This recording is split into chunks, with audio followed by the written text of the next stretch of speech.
Hai Sobat CNS semua dimanapun Anda berada. Balik lagi nih di episode ke-184 bersama aku Dina Oktavina yang akan berperan sebagai host dan juga rekanku Ghazali. Oh Ghazali, yang katanya juga salah satu peserta CGC ya Mas ya? Iya, kebetulan waktu itu kita lulus dalam seleksi CGC itu Climate Generation Camp yang diselenggarakan oleh PGL KLHK. Kebetulan saya mewakili Provinsi Nusa Tenggara Barat, dalam hal ini mewakili pemuda yang ada di sini, bagaimana meningkatkan partisipasi lingkungan yang ada di Nusa Tenggara Barat. Wah, menarik sekali nih Mas. Kira-kira itu Climate Generation Camp tadi, itu kalau se-Indonesia berapa peserta nih Mas? Kalau yang dari kemarin yang saya ikutin itu CGC yang tahun ini, kebetulan tahun ini yang tahun pertama, itu ada sekitar 750-an peserta. Kebetulan yang lolos seleksi itu ada 100 peserta yang terdiri dari 30 provinsi, di mana merupakan 19 provinsi itu 19 provinsi prioritas seperti itu. Wah, 19 provinsi prioritas ya teman-teman. Kira-kira itu klasifikasinya gimana Mas? Kenapa bisa masuk prioritas nih? Kalau secara kualifikasi, ya, kan ada sektor follow. Sektor follow itu memang salah satu indikator keberhasilan perubahan iklim yang ada di Indonesia, di mana itu merupakan wujud nyata yang aksi dilakukan oleh pemerintah Republik Indonesia. Dalam hal ini, pemerintah Indonesia mengedepankan pengurangan gas emisi rumah kaca di 19 provinsi. NTB itu nggak termasuk dalam provinsi itu, Vin. Jadi, saya pas waktu daftar kemarin itu agak ragu juga buat lolos, karena NTB nggak termasuk 19 provinsi prioritas dari program Follow. Akan tapi dengan dengan semangat yang tinggi dan memang jiwa lingkungan saya yang tinggi juga, jadi ya daftar aja lah, siapa tahu nanti lolos mewakili NTB gitu kan. Ya syukur-syukur lolos gitu, seperti itu. Dan saya juga baru tahu kalau Vina juga ikut dari provinsi NTB kemarin. Iya, nah jadilah ketemulah kita di acara Climate Generation Camp 2024 nih teman-teman. Oh iya Mas, kenapa sih kita itu harus peduli terhadap isu lingkungan? Kan udah ada dinas tersendiri nih, kenapa anak muda juga harus ikutan Mas? Oh ya, pertama, kenapa kita harus peduli lingkungan? Karena di masa depan itu kan isu yang paling banyak sekarang itu dan belum terpecahkan sampai sekarang itu isu lingkungan. Di mana isu lingkungan memang sangat penting untuk kita bahas sama-sama, karena yang bakalan hidup ke masa depan itu kan bukan generasi bapak kita, bukan generasi ibu kita kan, tapi kita yang bakal menikmati bumi ini gitu. Terutama tanah air kita, kampung halaman kita kan yang bakalan menikmati kita. Tapi hari ini yang terdampak itu kita juga gitu, apalagi di masa depan seperti itu. Contohnya sekarang itu kekeringan di mana-mana, prediksi cuaca nggak bisa ditebak, terus panas semakin hari semakin panas, dan ya itu pemakaian energi juga sangat masif dilakukan, dan permasalahan itu kan juga banyak kan. Jadi pemuda itu harus peduli dengan hal seperti itu, karena apa? Karena yang bakalan menjalani hidup ke depan itu adalah kita sebagai generasi penerus.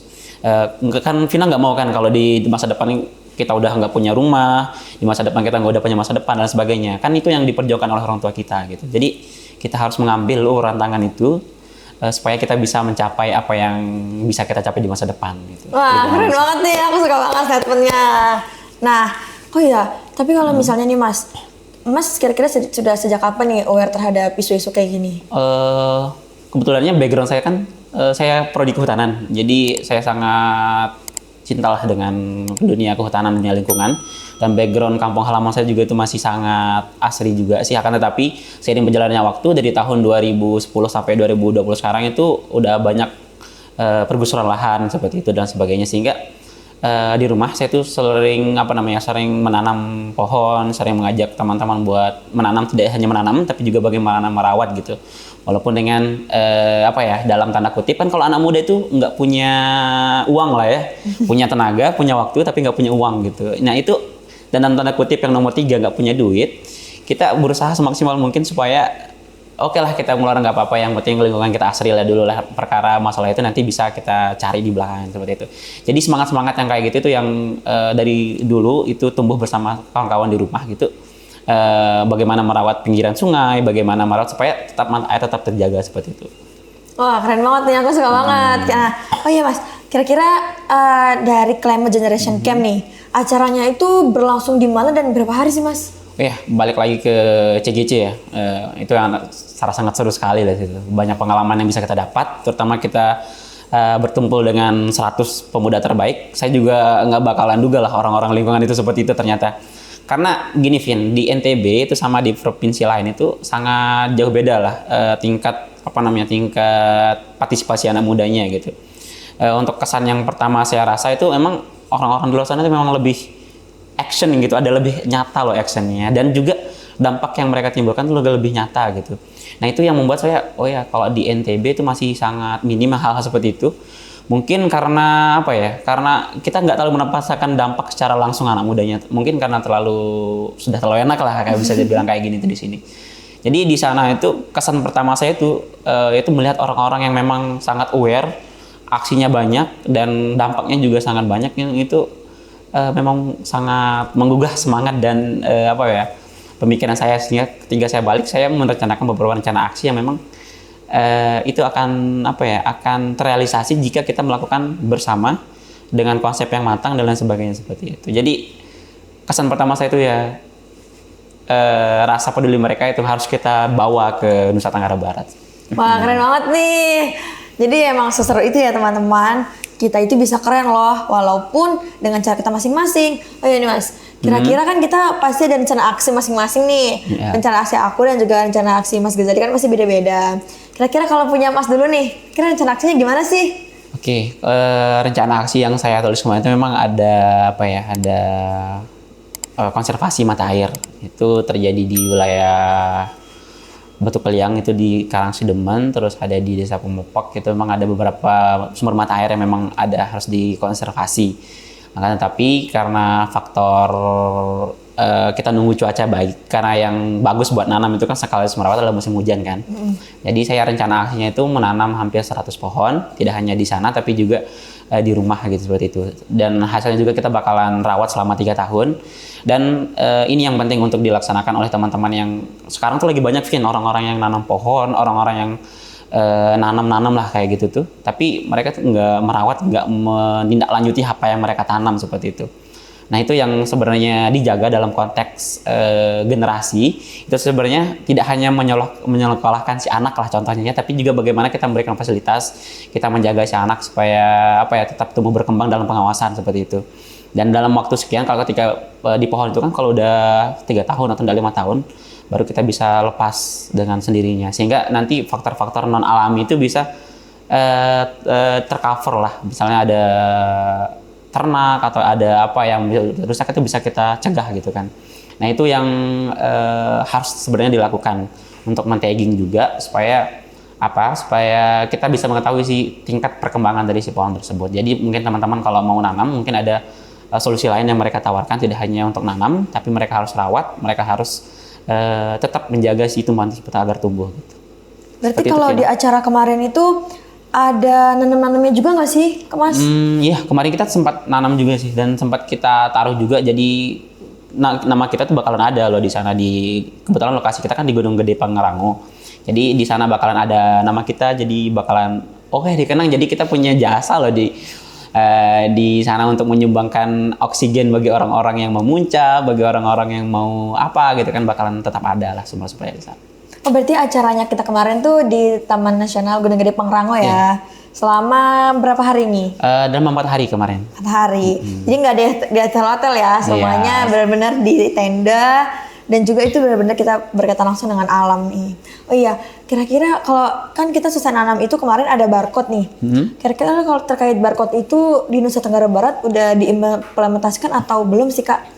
Ya, kalau masalah barcode itu sebenarnya dari dulu juga sudah banyak yang pakai. Cuman karena mungkin itu penggunaan teknologi jadi terkesan agak ribet juga ya mungkin ya. Jadi agak ragu lah orang buat pakai. Cuman nanam terus palingan rawat dan sebagainya. Tapi kalau teknologi sekarang barcode itu memang sangat penting supaya kita tahu nih pohon yang udah kita tanam dan sejauh mana perkembangannya. Jadi tugasnya seperti itu. Jadi kita bisa memantau dari HP, kadang dari apa gitu kan.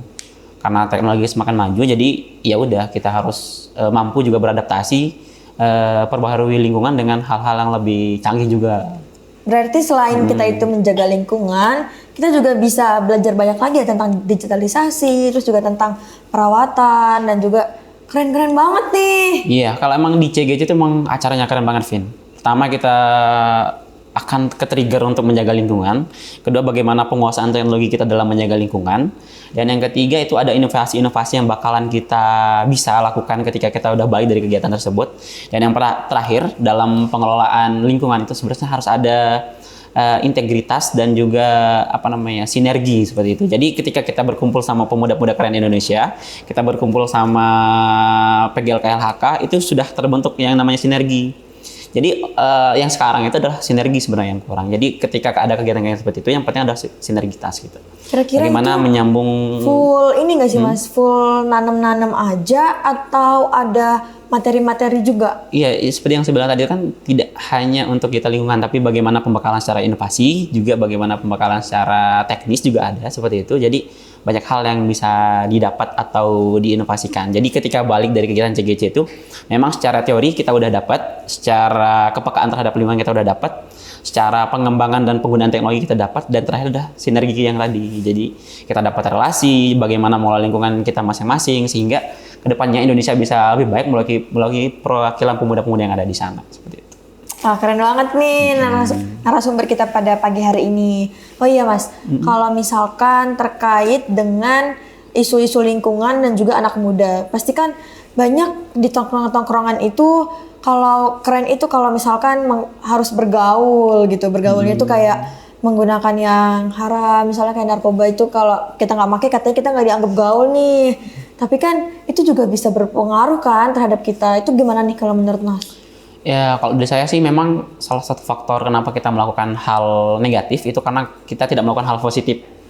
Jadi mungkin kalau teman-teman yang dalam tanda kutip masih terjebak dalam isu-isu seperti itu, isu-isu yang narkoba atau memang pergaulan bebas dan sebagainya, itu memang karena kurangnya lingkungan yang positif. Bukan berarti mereka tidak mempunyai hak untuk lebih mendapatkan akses terhadap lingkungan yang positif, tapi upayakanlah melakukan hal-hal positif.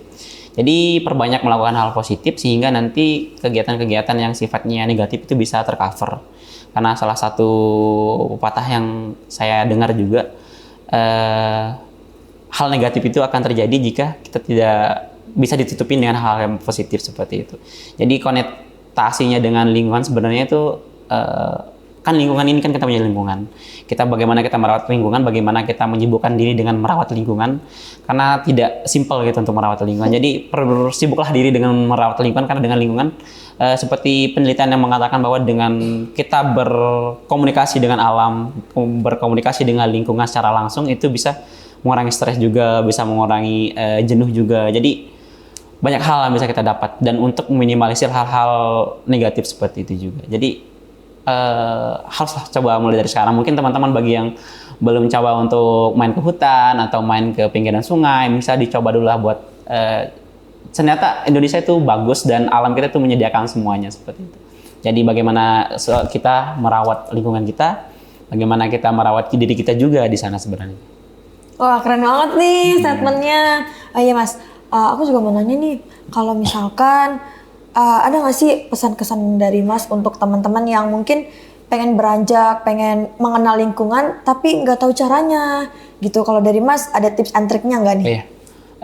Kebetulan di NTB sekarang lagi banyak organisasi kepemudaan, lagi banyak organisasi yang bergerak di bidang lingkungan. Jadi kalau teman-teman bagi yang berminat buat daftar, itu dari lingkup kampus, walaupun non kampus itu sudah banyak, Vin. Kalau ada salah satu organisasi yang saya ikutin itu adalah GLI, itu Green Leadership Indonesia, itu bagaimana menumbuhkan jiwa kepemimpinan dan jiwa cinta lingkungan yang ada pada diri setiap pemuda. Jadi teman-teman bagi yang mau mencoba itu mulai dari pekarangan rumah dulu gitu kan, mulai dari nanam-nanam, terus mulai dari merawat hal-hal sekitar, buang sampah pada tempatnya, itu bisa menumbuhkan sifat yang bakalan nanti terus berlanjut gitu, Vin. Walaupun sifatnya walaupun sifatnya nggak cepat, tapi itu kan butuh proses juga. Jadi buat teman-teman yang masih mau bergerak di bidang kan banyak juga gitu. Ada kalau di tingkat SMA itu namanya Green Youth Movement. Itu kalau tingkat mahasiswa dan umum itu namanya Green Leadership Indonesia. Di samping itu juga banyak juga kegiatan-kegiatan lingkungan lainnya, Vin, yang bisa kita kolaborasikan. Apalagi di NTB ini kan mulai gitu agak tergerus isu lingkungan, mulai dari kan sering kering kan sekarang tuh, terus cuaca makin panas dan sebagainya, tuh bisa kita bisa kita ambil peran di sana. Terus sampah juga makin banyak kan, pengelolaannya juga masih belum maksimal, sehingga kita bisa mulailah dari rumah tangga, mulai dari diri sendiri juga bagaimana membangun komunitas yang baik seperti itu. Jadi bergerak di bidang lingkungan itu sebenarnya kalau menurut saya itu adalah suatu kewajiban, Vin, karena setiap dari kita itu kadang menggunakan diri kita itu untuk membuat dosa di dalam lingkungan. Jadi kasihan teman-teman yang terkena dampaknya itu. kita yang berbuat, orang lain terkena dampak. Jadi secara tidak langsung kita tuh berdosa. Nah, bagaimana cara kita untuk menghilangkan dosa tersebut? Banyak cara juga gitu. Caranya dengan melestarikan juga, nanam pohon yang sifatnya keberlanjutan. Jadi mulailah ikut organisasi yang seperti itu, kolaborasi dan saya yakin juga masih instansi-instansi ini juga melalui program-program mereka itu banyak yang bergerak di bidang sana gitu.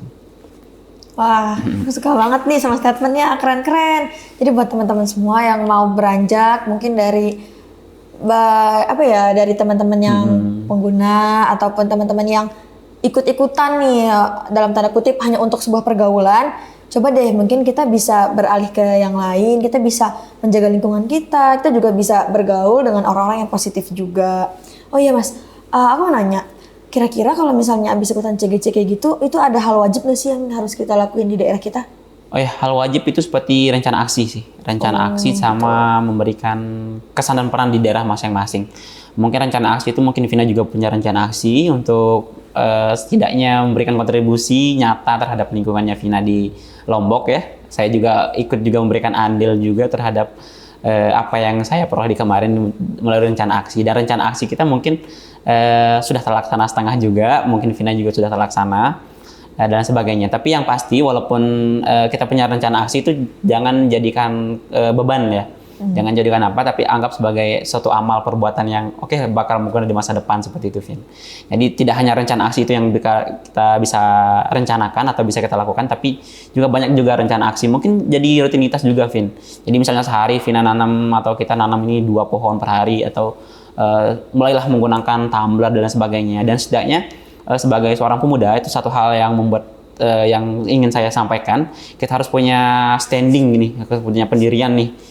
Minimal dalam perubahan iklim ini, dalam isu lingkungan ini kita harus berkontribusi dalam beberapa hal. Misalnya kalau nggak bisa menggunakan kendaraan umum, sepeda atau masih menggunakan motor ya oke lah, nggak apa-apa. Tapi mulai menggunakan tumbler gitu kan. Jadi setidaknya harus ada satu hal yang bisa kita lakukan untuk lingkungan. Seperti itu. Kalau dari Mas Ghazali sendiri, apa sih motivasi terbesar Mas untuk aku kayaknya bakalan aware terhadap isu ini gitu? Ya, isu yang motivasi terberat adalah kampung halaman sih sebenarnya. Karena saya lihat kampung halaman saya itu mulai agak hilang pohonnya, terus agak berdebu dan lain sebagainya. Jadi salah satu faktor juga ada kekeringan juga, Vin. Jadi ya itu karena mayoritas di sana adalah peternak dan petani. Jadi saya rasa ketersediaannya harus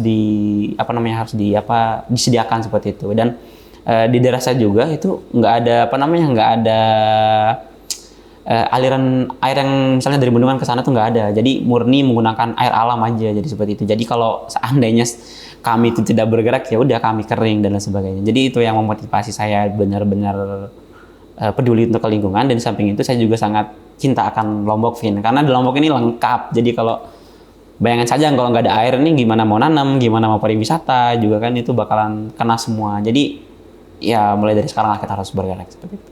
Jadi teman-teman semua, ayo ke Lombok. Di Lombok itu lengkap loh. Mulai dari gunung ada, dari air perairannya juga ada, daratannya juga bagus-bagus banget. Dan kita tuh sebagai pemuda Lombok yang mempunyai kawasan ini, harusnya kita tuh udah mulai aware juga, kita mulai menjaga dan juga kita mulai melestarikan lah ya Mas ya, Iya, yang ada gitu. Nah kalau misalnya nih Mas, aku sekarang mau kita ngebahas ke komunitas. Kalau tadi kan Mas sebutin beberapa komunitas nih. Sekiranya kalau untuk di Lombok sendiri, mungkin untuk teman-teman Sempatan CNS semua nanti, itu kalau di Lombok itu apa ya organisasinya bisa aku ikutin supaya aku tuh bisa aware nih terhadap isu ini, biar aku tuh ketarik nih ke isu ini gitu.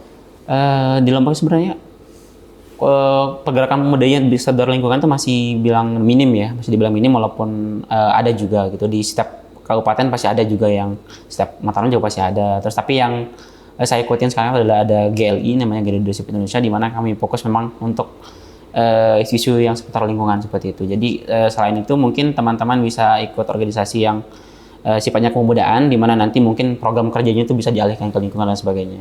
Karena mungkin terlalu banyak program kerja yang bisa dibilang belum maksimal, mungkin bisa dialihkan ke sana seperti itu.